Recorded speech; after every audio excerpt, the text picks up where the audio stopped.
أبدا على حبيبك خير الخلق كلهم مولاي صل وسلم دائما أبدا على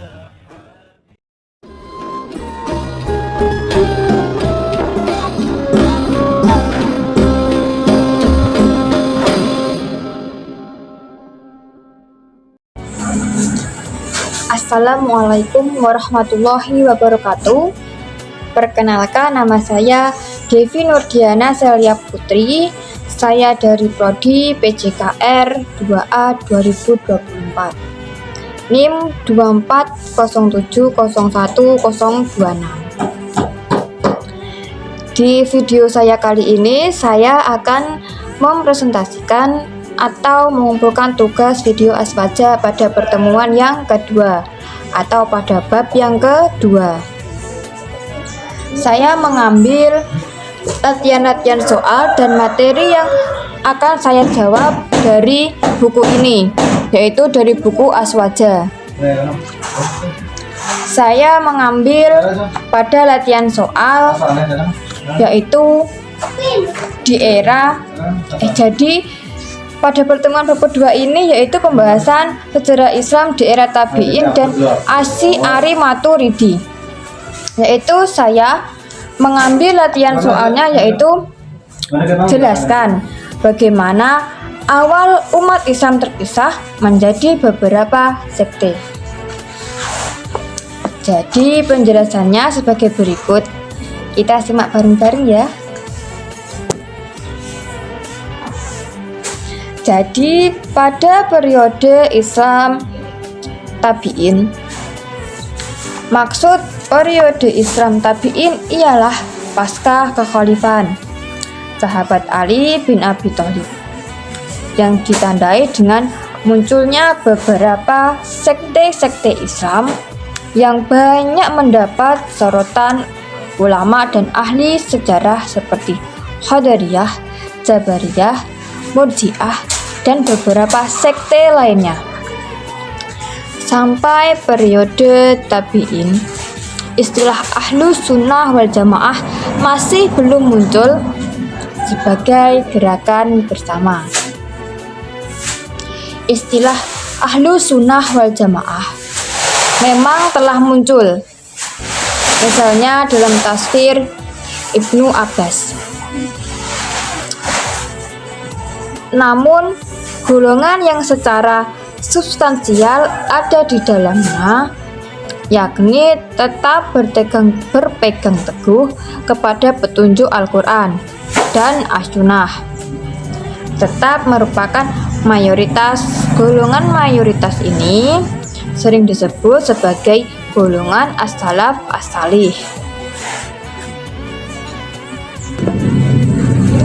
Jadi pada masa masih hidup sebelum wafat, Nabi SAW itu sudah mewanti-wanti kepada umat Islam jika kelak umat Islam akan terpecah belah menjadi beberapa sekte atau menjadi beberapa golongan yang semuanya akan masuk neraka, kecuali satu sekte saja yang akan masuk surga.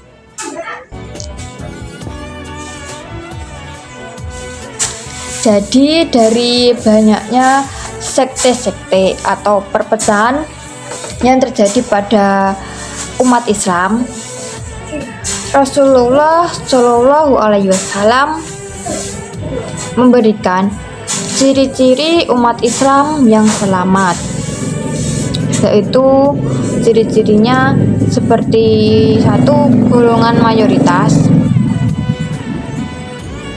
dan yang kedua, golongan yang sesuai dengan ajaran Nabi SAW dan para sahabatnya, yaitu yang mengikuti dan mentaati ajaran Nabi SAW dan para sahabatnya semua.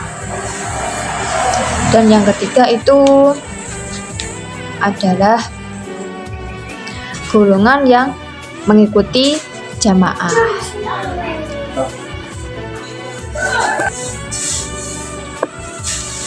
Kemudian tadi sudah menjelaskan pada di era tabi'in. Sekarang dilanjutkan pada penjelasan Islam di era Al-Asy'ari dan Al-Maturidi. Pada periode ini pada dasarnya adalah periode institusi Ahlus Sunnah wal Jamaah, khususnya dalam lingkup kalam atau teologi. Karena sejak kemunculan dua tokoh besar Al-Asy'ari dan Al-Maturidi, Ahlus Sunnah wal Jamaah semakin melembaga. Abu Al-Hasan Al-Asy'ari berada di Basrah dan Abu Mansur Al-Maturidi berada di Khurasan yang saling berjauhan dan praktis tidak pernah berkomunikasi. Secara kebetulan sama-sama berjuang menegakkan akidah Ahlus Sunnah wal Jamaah dan menolak paham Mu'tazilah yang terus berkembang dan mendapat dukungan politis dari Khalifah dan Daulah Abbasiyah, terutama Khalifah Al-Ma'mum, Al-Mu'tasim, dan Al-Wasi. Meskipun kemasan institusi Al-Asy'ari dan Al-Maturidi sebatas dalam lingkup teologi, namun mengingat secara substansial paham Ahlus Sunnah wal Jamaah sudah melekat di hati mayoritas umat zaman Rasul, maka mereka segera mendapat sambutan hangat dari berbagai penjuru dan institusi Ahlus Sunnah wal Jamaah, segera menjadi mazhab mayoritas umat Islam semua. Kemudian ada penjelasan ketika Nabi SAW masih hidup telah mengabarkan bahwasannya umat Islam kelak akan terpecah belah menjadi 73 golongan. Semuanya masuk neraka kecuali satu golongan. Masuk neraka di sini bukanlah masuk neraka selama-lamanya, akan tetapi kelak akan dimasukkan ke dalam surga juga, sebab kesalahannya hanya dalam hal furu' akidah, bukan dalam hal usul atau pokok akidah. Ciri-ciri kelompok yang selamat sebagaimana dijelaskan di dalam hadis, semuanya mengarah kepada mazhab Asy'ariyah dan Maturidiyah. Jadi generasi terbaik umat Islam adalah generasi sahabat.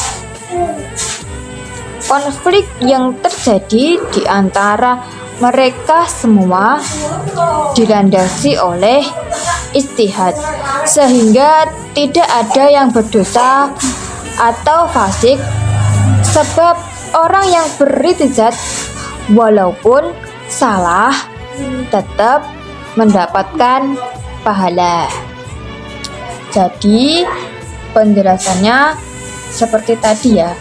Jika ada kesalahan atau ada kurangnya, saya mohon maaf. Akhir kata, wassalamualaikum warahmatullahi wabarakatuh.